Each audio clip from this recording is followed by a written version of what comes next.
We're chiseling today, guys. Getting her going on this piece.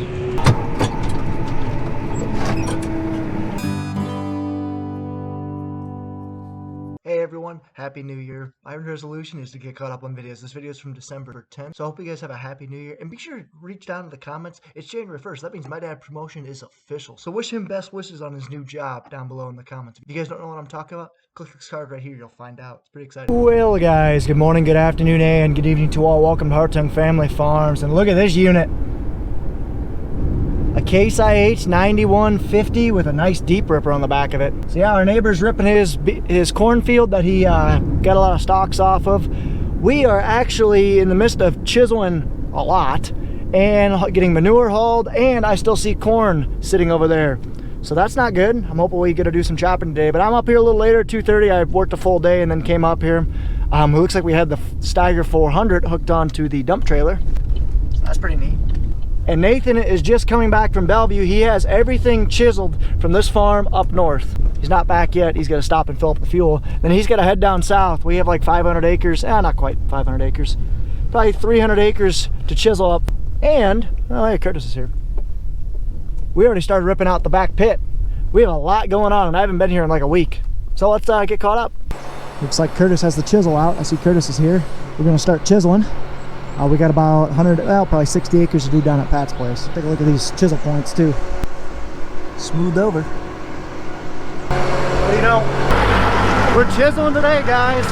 Nathan literally just got back from up north. We're gonna fuel him up.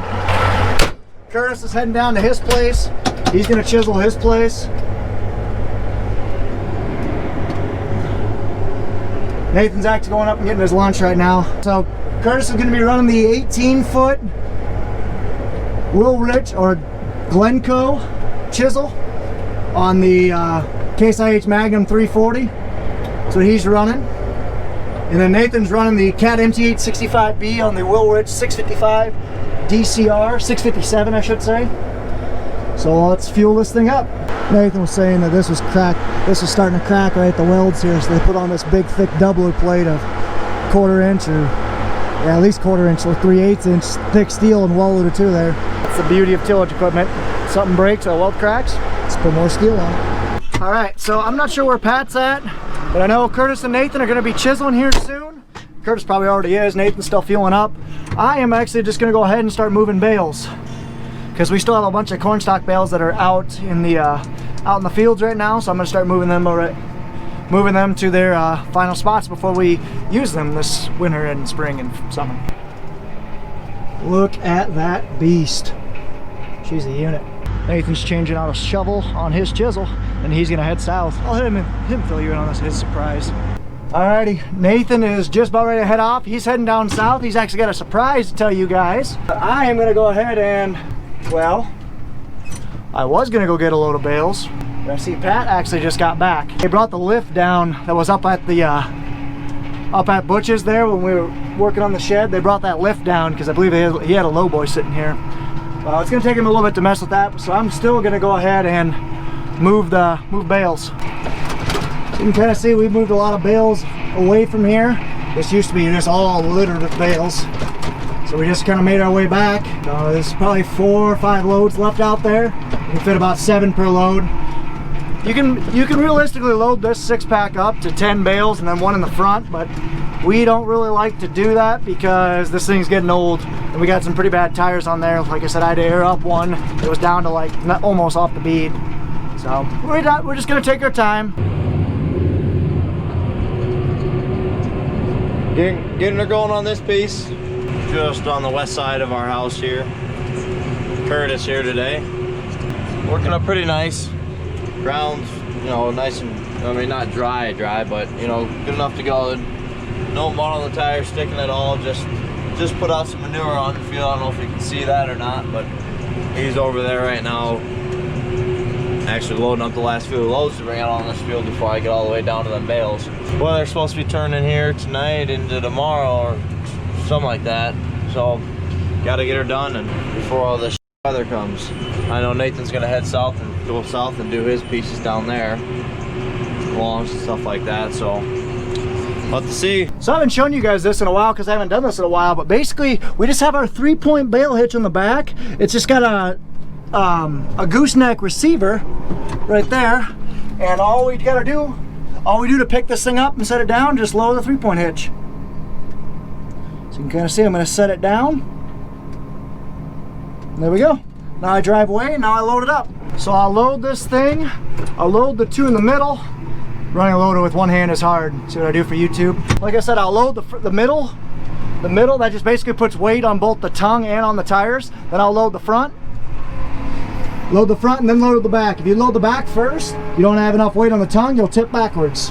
But if you load the front first, the weight's always in between your 2 points. Your tires and your tongue, so you're good. So I'll load these 6 and then take it up to Butch's. I know the cattle shed up at Butch's just got done. Fixed that up ever since the storm. Took a little while to get everything in for Kicker to get it all put up. Kicker does a lot of our building work and stuff like that when we need woodwork and barn or shed work done. Great guy. Worked with the son this past year, Cody. Hopefully Nathan's got the cat and the bigger chisel, and like I said, he's going south. Hopefully get all the way to the bales tonight, and then maybe even hop to another field and keep going until I can't, I guess. Going pretty good. For some reason it isn't paying. I don't know why it's not paying, but I don't know. I got work condition on, and I don't know. Kind of been goofy, Nathan said, but I'm not gonna complain. Got GPS at least. Nice tractor to sit in. That's it for now. Maybe go throw you on the chisel here soon or something. All right, she's loaded up. 6 bales, and I'll pick up a 7th on my way out. Sometimes what happens was when I load up, the tongue sinks in, so I might not be able to get underneath this, and I'll show you guys a little trick. I think I will. Oh yeah, there we go. Just like that. So now I'll go ahead and pick up a bale on my way over. Alrighty, Nathan's heading south. Like I said, he's got a surprise where he's going, so I'll let him fill you in on that, but he's taking the cat south. He's got a 45-minute drive to go. He literally just came from our northernmost farm, which was 45-50 minutes away, so yeah, he's done a lot of road time in that, but all the farms up north are done chiseling, and Curtis is working down across from his place, and he's going down to the southernmost ones. Now I think I see Pat in the Steiger 400, because I want to say the lights are on. Right there. Huh, you might be hooking up the Terex dump wagger, dump trailer, whatever you want to call it. But either way, I'm going to keep moving bales until he tells me to come help him, because we still got 20 acres of corn over there that hopefully we chop tonight. We'll see.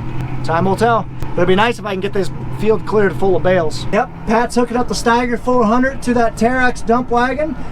He's going to bring it back to the pit, I guarantee you, because we got an excavator here. They're starting to rip out the pit. I'm going to take this up to Butch's. Let's go. There's the excavator that's going to help rip out our concrete out back. Oh, and did I mention our shed's fixed? Thank you so much, Kicker Construction, Lynn Kilward. We appreciate it. So I'm going to go set these bales here. Well, if that mirror wasn't in the way, you guys would be able to see everything. But I am just go ahead and unloading the last bale off the 6-pack.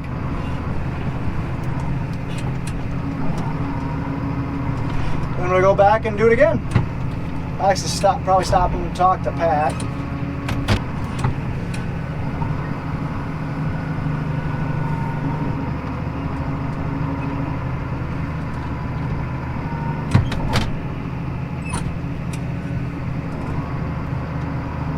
There we are.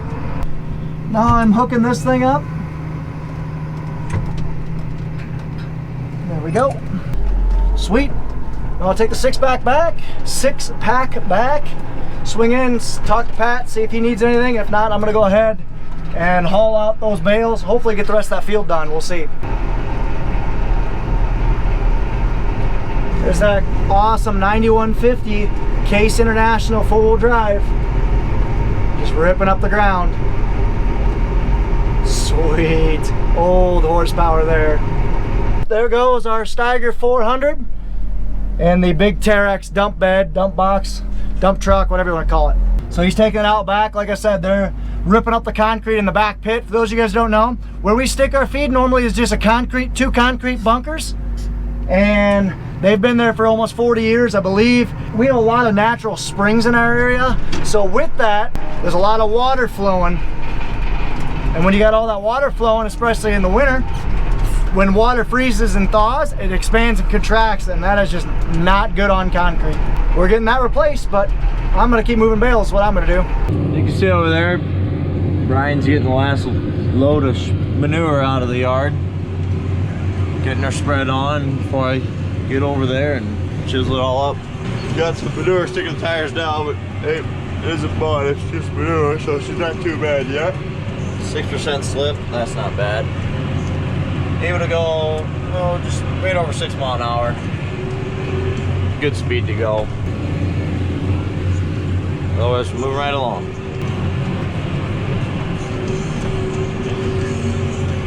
Can't complain about the office view today.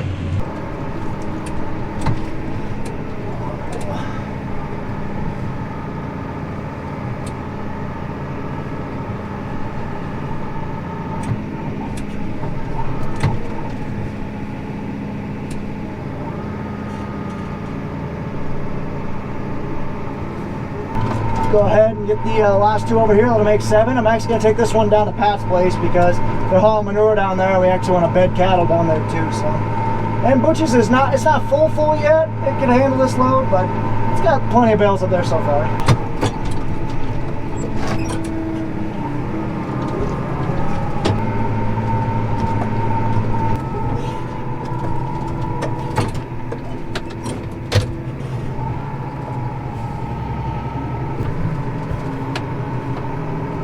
This last one on the 6-pack.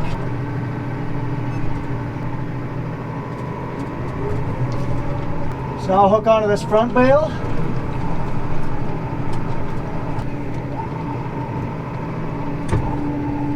As you can see, I'm too high. My jack sunk in the ground. That's not good. But I got a tip under my sleeve. I'm basically gonna go ahead and press the bale down. That's gonna rotate me backwards like this. It'll lower my 3-point and I can back up underneath it. Wow. Look at that. Slowly back up. Oop.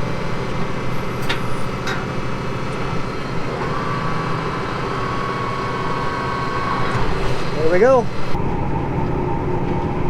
I think this is Paul Sturck, but I'm not quite sure who's actually running the excavator and whatnot, but he's taking the cement from our old pit, soon to be old pit, putting in this Terex dump truck and our Steiger 400. Ain't that a freaking peach? Jeez.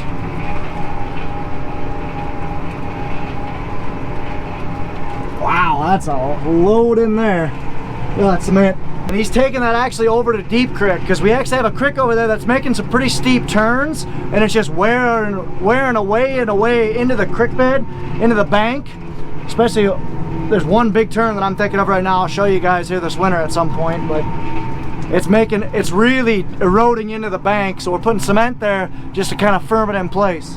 And because it's cheap, we already have it.